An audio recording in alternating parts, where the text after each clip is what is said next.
어느 큰 종합병원에서 동갑내기 두 의사가 이렇게 복도를 걸어가고 있었다고 합니다. 복도를 걸어가는데 저기 앞에 보니까 환자인 것 같은데 한 명이 이렇게 벽을 짚고 막 허리를 구부정하게 하고 다리를 구부리고 이렇게 막 굉장히 힘들어하는 게 보이는 거예요. 그래서 걸어가면서 한 사람이 옆에 있는 친구가 아무래도 저기 허리 디스크 같다고, 내가 보니까 딱 허리 구부리고 계신 게 허리 디스크 같다고. 옆에 있는 친구가 아니야, 저거는 관절염 같아. 그 무릎 구부리신 거 보니까 관절염인 것 같아.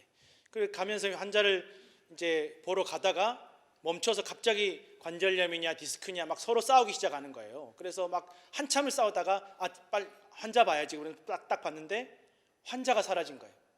어디 갔나 막 한참 찾아다니는데 환자가 갑자기 탁 나타나기를 화장실에서 나타나다라는 거예요. 알고 보니까 똥이 마려워서 이렇게 구부리고 있었는데 이게 뭐 관절염이냐 디스크냐 싸우다가 이렇게 놓쳐버렸다는 거죠. 사실 정말 심각한 환자였다라면 큰일 날 뻔했는데, 진짜 심각한 환자였다라면 어쩌면 생명을 잃었을 수도 있는데, 네가 옳으냐 내가 옳으냐, 내 이론이 맞다 네 이론이 맞다 하다가 환자를 잃어버린 일들이 생길 수 있다는 것입니다. 사람들이 자기가 옳다라는 것을 인정받기 위해서 정말 중요한 것을 잃어버릴 때가 얼마나 많이 있는지 모릅니다. 성경에도 이런 이야기들이 참 많이 나옵니다. 또 성경뿐만이 아니라 오늘날에도 여러분, 우크라이나 전쟁도 지금 심각해지고 있는 이스라엘 하마스 전쟁도 누가 옳으냐, 내가 더 피해봤다, 내가 더 억울하다, 니네가 잘못한 거 아니냐, 나는 정당방위다, 니네가 잘못했다, 니네가 실수한 거다, 니네가 빼앗아갔다, 원래 내 거였다. 서로 옳다라고 하면서 정작 죄 없는 수많은 생명들이 억울하게 죽임당하고 있음을 우리는 뉴스를 통해서 볼 수 있다는 것입니다. 무엇이 중요하겠습니까? 무엇을 지켜야 되겠습니까? 무엇을 빼앗기지 말아야 되겠습니까? 무엇을 잃어버리지 말아야 되겠습니까? 오늘 본문에 예수님께서 회당에 들어가셨다라고 기록되어 있습니다. 회당은 이 이스라엘이 바벨론에 의해서 멸망당하고 난 이후에 바벨론의 포로로 잡혀간 동안 그 바벨론에서 이 포로로 잡혀간 사람들이 이제 우리가 예배하던 성전이 다 불타버렸고 우리가 모여 살던 예루살렘 성이 다 무너졌으니까 이제 우리 끝장났다. 그러나 하나님께서 우리 다시 회복시켜 주실 것이라고 약속하셨으니까 그 약속 믿고 우리가 잊어버리지 말자. 우리 하나님 약속 잊어버리지 말고, 하나님 말씀 잊어버리지 말고, 우리가 하나님 백성임을, 하나님 자녀임을 잊어버리지 말자. 우리 모여서 예배하고 기도하면서 잘 참고 견디고 우리 서로 돕고 살자. 그렇게 335 모여서 예배하고 기도하면서 서로 돕고 보듬어 주기 시작한 것이 바로 회당의 시작이었다는 것입니다. 이 멀고 먼 타국 땅에서 이제 고향이 다 망하고 고향의 성전이 다 불타버려서 이제 예배 드릴 곳도 없는데, 우리끼리 이렇게 하나님의 약속 믿고 우리 같이 그때까지 하나님 회복시켜 주실 그 날을 바라보면서 우리가 예배하자라고 모이기 시작했던 예배 처소가 회당이었습니다. 그래서 회당의 가장 기본적인 기능과 목적은 예배였습니다. 하나님을 기억하는 예배, 하나님의 약속을 믿고 기다리는 예배.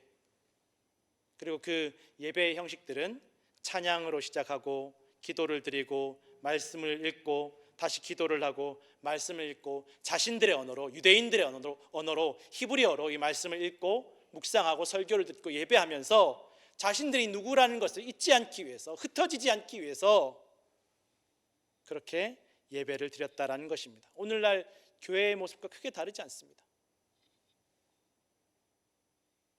바벨론과 페르시아 땅에서 포로로 살아가는 사람들이 법적인 보호도 받지 못하고 제대로 재판도 받지 못하던 이들을 위해서 이 유대인 회당에서 유대인들끼리 모여서 또 하나님 말씀대로 살기 위해서, 우리가 바벨론 법 또 페르시아의 법이 있지만 우리는 하나님 백성이니까 하나님 말씀대로 살아야 된다. 우리가 바벨론 법 어기지 않았다라고 해서 죄인이 아닌 것이 아니라, 페르시아 법 어기지 않았다라고 해서 죄인이 아닌 것이 아니라, 그 사람들 법으로는 아무 문제가 없을지라도 우리가 하나님 말씀에 비추어서 우리가 하나님 백성으로 올바르게 살아가자. 그렇게 서로 믿음을 붙잡아 주던 공동체가 바로 회당을 중심으로 한 공동체였다라는 것입니다. 그렇게 하나님을 기억하고 하나님 높이고 찬양하고 예배하고 기도하면서 타향살이하는 포로 생활하는 동족들을 서로 보듬어주고 안아주던 곳이 회당이었습니다. 어디로 가야 할지 어떻게 해야 될지 알지 못하는 그 포로 생활하는 이스라엘 백성들에게 유일한 피난처가 안식처가 되던 것이 바로 회당이었다라는 것입니다. 그런데 세월이 흐르면서 회당은 그대로 있지만 회당의 숫자는 늘어나지만 회당이 변질되기 시작했다라는 것입니다. 정치적인 도구가 되었고 권력의 도구가 되었습니다. 제사장과 서기관과 바리새인들은 이 회당을 중심으로 해서 가장 경건하고 거룩하게 생활한다라고 자부하던 종교 지도자들이었습니다. 회당을 이용해서 율법을 지키지 못하는 사람들을 정죄하고 심판해서 쟤는 율법 못 지켰네, 안식일 못 지켰네, 쟤는 정결한 그런 법을 못 지켰네, 저 쳐내야 되겠다. 너 회당에 오지 마. 너는 회당에 들어올 자격이 없어. 죄인으로 낙인 찍고 다른 사람들보다 나 율법 잘 지켰어, 나 11조 다 냈고 회당 안식일 다 지켰고 회당에 모이라고 할 때 꼬박꼬박 다 모였어, 나는 의로워, 나 하나님 앞에서 나는 깨끗한 사람이야. 그러면서 다른 사람들을 무시하고 유대인들을, 동족들을 통제하고 다스리는 그런 정치적인 도구가, 권력의 도구가 되어갔다라는 것입니다. 하나님의 율법과 회당을 자신들의 정치적인 욕심의 도구로 만들어 갔다라는 것입니다. 나중에 포로 생활이 끝나고 예루살렘으로 돌아오고 성전이 다시 지어졌음에도 불구하고 회당도 그대로 남아 예루살렘으로 그대로 가지고 온 것입니다.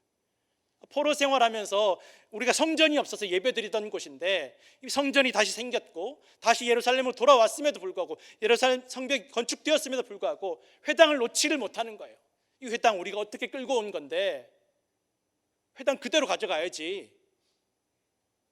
그래서 나중에 예수님 부활 승천하신 이후에 로마에 의해서 예루살렘이 멸망할 때 그때 예루살렘 안에 성전이 있는 그 예루살렘 안에만 이 회당이 300~400개가 있었다라는 거예요.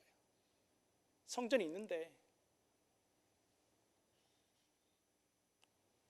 이 회당이 하나님을 대신하는, 하나님을 이용해서 인간의 권력과 욕망을 채우는 도구가 되었다라는 것입니다. 원래의 기능을, 정말 중요한 것을 잃어버렸다라는 것입니다. 그래서 원래의 목적과 기능을 잃어버린 이 회당은 하나님의 백성들을 보호하고 돕고 믿음을 세워주고 하나님을 기억하는 공동체가 아니라 사람을 괴롭히는 짐이 되었다라는 것입니다. 이러한 시대에 이러한 회당의 잘못된 모습이 예수님 시대까지 이어졌습니다. 예수님께서 베드로를 통해서 내가 교회를 세우겠다라고 말씀하십니다. 사실 교회가 하는 일이 회당이 하는 일과 크게 차이가 없습니다. 예배하고 또 서로 유대인 히브리어로 성경 읽고 교육하고 큰 차이가 없었다라는 것입니다. 그러나 예수님께서 베드로를 통해서 교회를 세우시겠다고 할 때 가장 중요하게 보신 것은 베드로의 고백이었습니다. 베드로가 고백합니다. 주는 그리스도시요 살아계신 하나님의 아들이십니다. 예수님이 제자들과 함께 모였을 때 물어보십니다. 사람들이 나를 누구라고 하느냐? 다른 사람들이 나를 누구라고 하느냐? 제자들이 말합니다. 어떤 사람은 얼마 전에 목 잘려 죽은 세례 요한이 다시 살아나신 사람이라고 합니다. 어떤 사람은 저 오래전에 바벨론에 멸망할 때 예레미야 선지자가 다시 환생한 거라고 합니다. 어떤 사람은 당신이 그냥 선지자 중에 하나라고 합니다. 그때 예수님이 제자들에게 물어보십니다. 너희는 나를 누구라고 하느냐? 여러분, 오늘 예수님께서 저와 우리 모두에게도 똑같이 물어보고 계십니다. 우리에게 예수님은 누구십니까? 나는 예수님을 누구로 고백하고 누구로 믿고 있습니까? 베드로가 대답합니다. 주는 그리스도시요 살아계신 하나님의 아들이십니다. 그리스도라는 말은 기름 부음 받은 자, 하나님의 일을 하는 사람, 사명을 감당하는 사람, 왕, 구원자라는 의미를 가지고 있습니다. 주님이, 예수님은 우리의 왕이십니다. 우리의 구원자이십니다. 하나님의 일을 하시는 분이십니다. 로마의 황제가 아니라 이 유대 땅을 다스리는 저 분봉왕 헤롯이 아니라 예수님이 우리의 왕이십니다. 오늘 우리는 누구의 백성으로 살아가고 있습니까? 미국 시민으로 살아가고 계십니까? 한국인으로 살아가고 계십니까? 아니면 이도 저도 아닌 신분으로 살아가고 계십니까?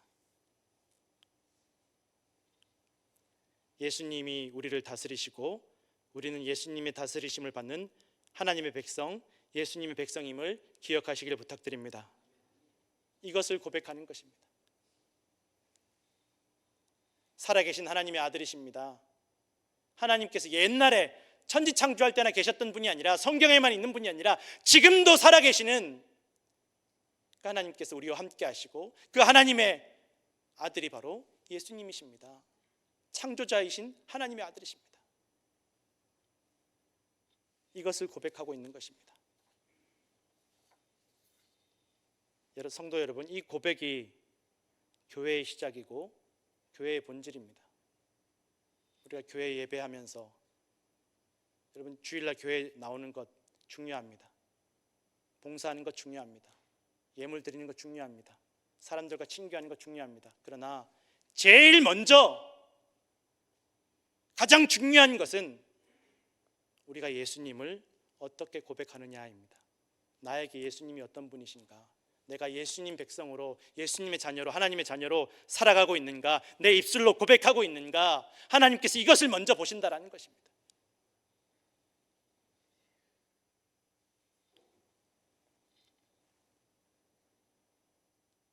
하나님을 기억하고 하나님의 백성을 보호하고 바른 길로 인도해야 되는 회당에 예수님께서 들어가십니다.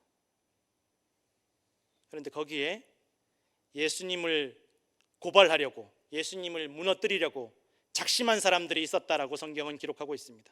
어떻게든 시비 걸어서 저 예수님 꼬투리 잡아서 무너뜨려야 되겠다. 어떻게든 하나만 걸려라. 내가 아주 그냥 밟아주겠다. 작심한 사람들이 회당 안에 유대인들을 보듬고 신앙으로 양육해야 되는 회당 안에 있더라는 것입니다. 예수님을 하나님의 아들로 메시아로 인정하지 않았을지라도 사실 예수님도 유대인이셨고 예수님도 예배하러 이 회당 안에 들어오셨는데 그 예수님을 무너뜨리려고 앙심을 품은 이 유대인들이, 서기관과 바리새인들이 있더라는 것입니다. 성도 여러분, 우리가 교회에서 신앙생활할 때 다 한 마음이 되어서, 한 뜻이 되어서 예배하고 찬양하고 영광 돌리고 봉사하고 서로 배려하고 보듬어주고 그러면 참 좋을 텐데 사실 교회에서 시험 들고 상처받는 일들이 얼마나 많이 있는지 모릅니다. 또 어떤 분들은 작심하고 공격받는 분들이 있습니다. 어떻게 나한테 저럴 수 있나? 더 열심히 잘 믿으려고 하는데 오히려 내가 하나님의 일을 위해서, 하나님을 위해서 이렇게까지 수고하는데 작심하고 꼬투리를 잡아서 무너뜨리려는 사람들이 있다라는 것입니다. 그래서 많은 사람들이, 많은 성도들이 실망하고 시험 들고 낙심하는 일들도 있습니다. 그러나 여러분, 성도는 그런 일에 흔들려서는 안 될 줄로 믿습니다. 그럴 수 있다는 것 인정해야 됩니다. 예수님도 이 회당 안에서 공격받으시는 거예요. 예수님도 노리는 사람들이 있는데 하물며 우리이겠습니까? 예수님에게 사람들이 질문합니다. 안식일에 병 고치는 게 맞습니까? 틀립니까? 사실 이 사건이, 오늘 우리가 읽었던 이 사건이 마가복음과 누가복음에도 나오지만 마가복음과 누가복음에는 오히려 예수님이 먼저 사람들에게 물어보셨다라고 기록되어 있습니다. 중요한 것은 그것이 아니라 이런 질문의 의도가 예수님을 무너뜨리고 꼬투리 잡아서 완전히 밟아버리려는, 얼굴을 못 들게 하려는 그런 의도가 있었고 예수님께서도 그것을 알고 계셨다는 거예요.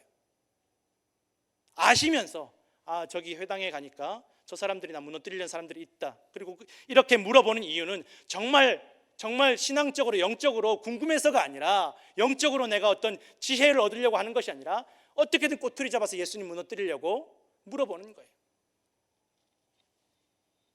병 고치는 게 안식일에 원래 아무것도 하면 안 되는데, 율법인데, 법인데, 규칙인데, 룰인데 그것을 어기고 병 고치는 게 맞습니까? 라고 물어본다라는 것입니다.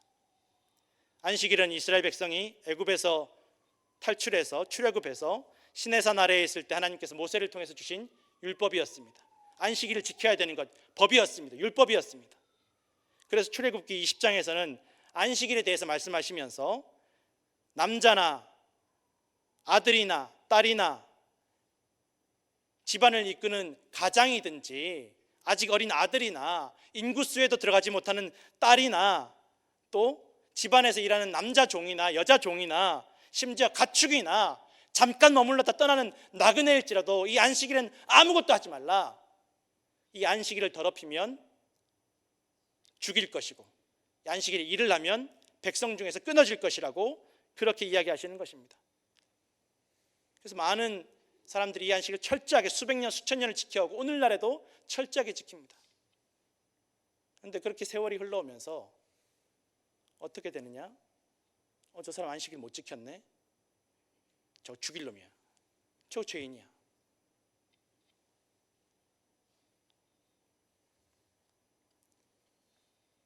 굳이 명령하지 않아도 사람이 힘들면 쉬지 않겠나?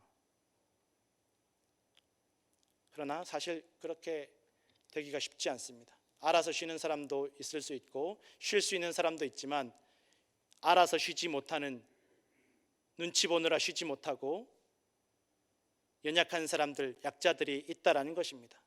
그런 사람들은 위에서 쉬지 못하면 쉬지 못합니다. 자기 욕심에 취해서 쉬지 못하는 사람들도 있습니다.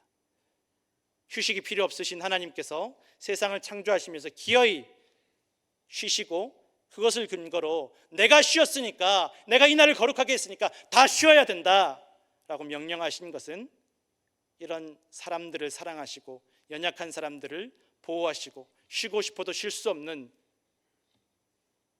이들을 긍휼히 여기시고 보호하시기 위함이라는 것을 예수님께서 설명해 주신다라는 거예요. 안식일을 하나님께서 왜 만드셨냐? 율법을 하나님께서 왜 주셨냐? 약한 사람들 보호하려고, 내가 사랑하려고 주셨다라는 것입니다. 이것이 하나님의 명령이었다라는 것입니다. 내가 이 안식일을 거룩하게 했으니까 요거 어떻게 못 지키는 인간들 내가 잡아내가지고 어떻게 죽이고 저주하려고 함정을 파놓고 기다리는 그런 하나님이 아니라는 것입니다. 우리 신앙생활도 마찬가지입니다. 주일에 예배하고 봉사하고 헌금하고 성경 공부하고 기도하는 것이 이거 못하는 사람들을 정죄하고 죄인으로 낙인 찍고 제거하기 위한 함정이 되면 안 된다라는 것입니다. 남과 비교해서 나는 이거 다 했으니까, 다 지키니까 나는 더 나은 사람이라고 자랑하고 인정받는 길이 아니라는 것입니다. 교회는 가정과도 같습니다. 신앙생활은 가정생활과도 같습니다.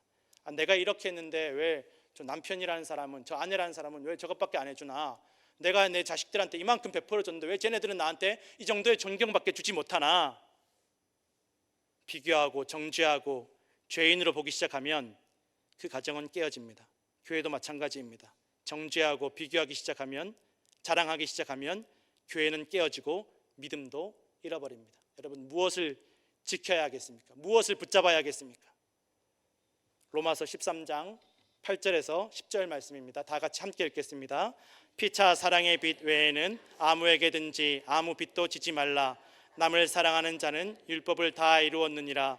간음하지 말라, 살인하지 말라, 도둑질하지 말라, 탐내지 말라 한 것과 그 외에 다른 계명이 있을지라도 내 이웃을 내 자신과 같이 사랑하라 하신 그 말씀 가운데 다 들었느니라.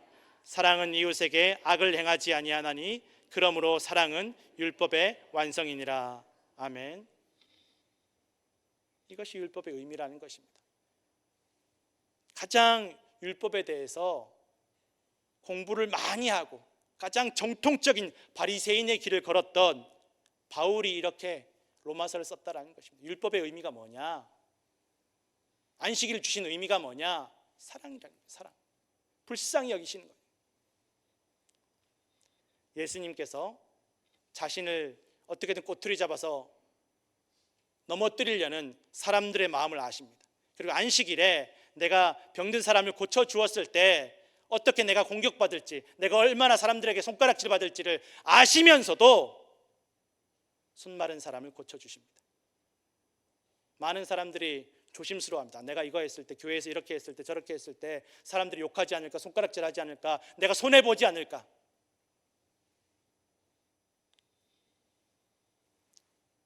예수님께서 안식일에 이 손 마른 사람을 회당에서 고쳐주심으로 안식일의 참된 의미에 대해서 친히 보여주시고 가르쳐 주셨다라는 것입니다. 율법에 담긴 하나님의 사랑과 은혜를 전하셨다라는 것입니다. 그러면 예수님께서 저렇게 말씀하시고 저렇게 보여주셨으니까 이 바리새인과 회당에 모여있는 사람들이 감동받고 우리도 그래 사랑하고 용서하고 다 품어주자라고 하면 참 좋을 텐데, 성경에는 뭐라고 기록되어 있습니까? 예수님께서 안식일에 손 마른 사람 고쳐주신 것을 보고 어떻게 하면 예수님을 죽일까라고 의논했다라는 것입니다. 포로 생활하던 이스라엘 백성들을 살리기 위해서, 믿음 지켜주기 위해서 세운 이 회당 안에서 예수님은 손 마른 사람, 아픈 사람, 연약한 사람을 돕기 위해서 기꺼이 손가락질 받는 것, 공격받는 것을 감수하셨다라면 제일 거룩하게 산다라고 자랑하던 바리새인들은 어떻게 하면 예수님을 죽일까라고, 어떻게 하면 예수님 무너뜨릴까라고 의논하였다라고 기록되어 있습니다. 말씀을 달달 외우는 바리새인들, 말씀대로만 사는 바리새인들이 말씀을 지키기 위해, 룰을 지키기 위해서, 법을 지키기 위해서 예수님을 죽이려고 드는 것입니다. 그런데 그것은 말씀을 지키는 것도 아니고, 법을 지키는 것도 아니고, 자기 자존심을 지키는 것이고, 자기의 권력을 지키는 것이고, 자기의 명예를 지키는 것이고, 율법과 하나님을 이용하는 것이었다라는 것입니다. 예수님께서 회당에서 나오신 이후에 보란듯이 이 안식일에 또 수많은 병자들을 고쳐주십니다. 분명히 방금 전에 손가락질 받았는데, 방금 전에 사람들이 예수님을 죽이려고 의논하는 것을 알고 계시고 들으셨는데, 저거 어떻게 죽일까라고 이야기하는 걸 들으셨는데, 보란듯이 아픈 사람들을 고쳐주시고 약한 사람들을 도와주십니다. 그리고 그 모인 사람들에게, 제자들에게 이사야 선지자의 글을 통해서 말씀하십니다. 하나님께서 기뻐하시고 사랑하시는 예수님에 대해서 예언한 이사야 선지자 예언에 대해서 설명해 주시는 것입니다. 하나님의 성령을 부어주셔서 하나님의 심판을 알게 하는 예수님의 사명은, 하나님을 믿지 않는 이방에 또 그 심판을 전할 예수님의 사명은, 그 심판이 어떻게든 함정을 파서 꼬투리를 잡아 저것들 다 심판받게 해야지, 다 잘라내야지, 다 죄인 만들어야지, 죽여야지, 저주하는 것이 아니라 다투지 않고 들레지 않는다라고 말씀하고 있습니다. 들레지 않는다라는 말은 자랑하려고 막 여기저기 떠들지 않는다라는 것입니다. 내가 이 사람 고쳐줬어.